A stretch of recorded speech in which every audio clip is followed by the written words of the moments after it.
بسم اللہ الرحمن الرحیم۔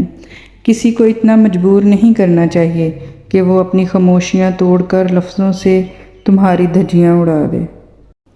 ہم لوگ نیک بننا نہیں، صرف نیک دکھنا اور نیک کہلانا چاہتے ہیں، اور یہ منافقت کا سب سے اعلیٰ درجہ ہے۔ اقوال زریں: آپ پہلے بچوں کو بولنا سکھاتے ہیں، پھر انہیں خاموش رہنے کی تلقین کرتے ہیں۔ موت تکلیف دہ ہے لیکن اتنی نہیں جتنی کہ زندگی۔ جھوٹ بولنا سچ بات کہنے سے مشکل ہے۔ سچ کو یہ یاد رکھنے کی ضرورت نہیں ہوتی کہ آپ نے کیا کہا تھا۔ جو شخص خواہ مخواہ اپنے آپ کو محتاج بناتا ہے وہ ہمیشہ محتاج رہتا ہے۔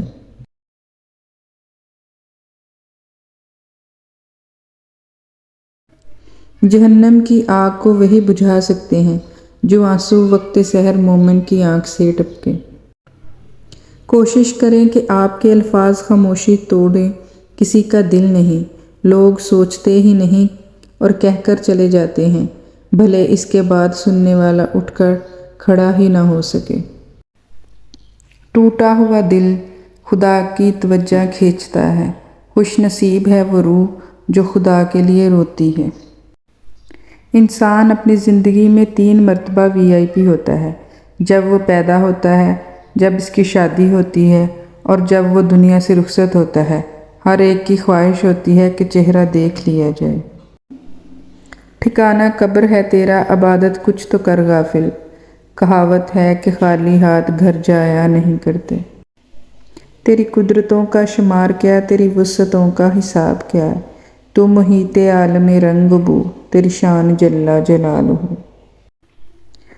وہ عطا کرے تو شکر اس کا، وہ نہ دے تو ملال نہیں۔ میرے رب کے فیصلے کمال ہیں، ان فیصلوں میں زوال نہیں۔ باتوں کی مٹھاس اندر کے بھید نہیں کھولتی۔ مور کو دیکھ کے کون کہہ سکتا ہے کہ یہ سانپ کھاتا ہوگا۔ اس سے بڑھ کر اور کیا دلیل چاہیے اللہ پاک کی محبت کی کہ وہ ہمارے اتنے گناہ ہونے کے باوجود بھی ہمیں ڈھانپ کر لوگوں میں عزت دیتا ہے۔ یہ حقیقت ہے کہ تم غمگین ہو، لیکن اس کے بعد اللہ پاک تمہیں خوش کر دے گا، ایسا خوش کرے گا کہ گویا تمہیں کبھی کوئی غم نہیں پہنچا ہوگا۔ قرآن پاک بار بار کہتا ہے، نا امید نہ ہو، کمزور نہ پڑو، غمگین نہ ہو، بے شک اللہ ہر چیز پر قادر ہے۔ اللہ انسان کو آزماتا ضرور ہے مگر آزمائش میں تنہا نہیں چھوڑتا۔ دعا کی تلاش میں رہا دعا کو چھوڑ کر، میں چل نہ سکا دنیا میں خطاؤں کو چھوڑ کر۔ حیران ہوں میں اپنی حسرتوں پہ اقبال، ہر چیز خدا سے مانگ لی مگر خدا کو چھوڑ کر۔ یا رب مجھے کسی کے دل پر بوجھ مت بننے دینا، جو مجھ سے دور ہونا چاہے مجھے اس سے پہلے دور کر دینا۔ ایک اچھی بات، افسوس کرتے ہیں ہم اس شخص پر جس کو ہم غریب سمجھتے ہیں۔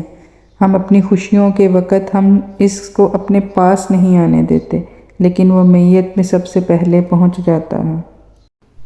اپنوں کو ہمیشہ اپنے ہونے کا احساس دلاؤ، ورنہ وقت آپ کے اپنوں کو آپ کے بغیر جینا سکھا دے گا۔ حضرت علی۔ رشتے اور راستے تب ختم ہونا شروع ہو جاتے ہیں جب پاؤں نہیں دل تھک جاتے ہیں۔ پیٹھ پیچھے آپ کی بات چلی تو گھبرانا مت، کیونکہ بات انہی کی ہوتی ہے جن میں کوئی بات ہوتی ہے۔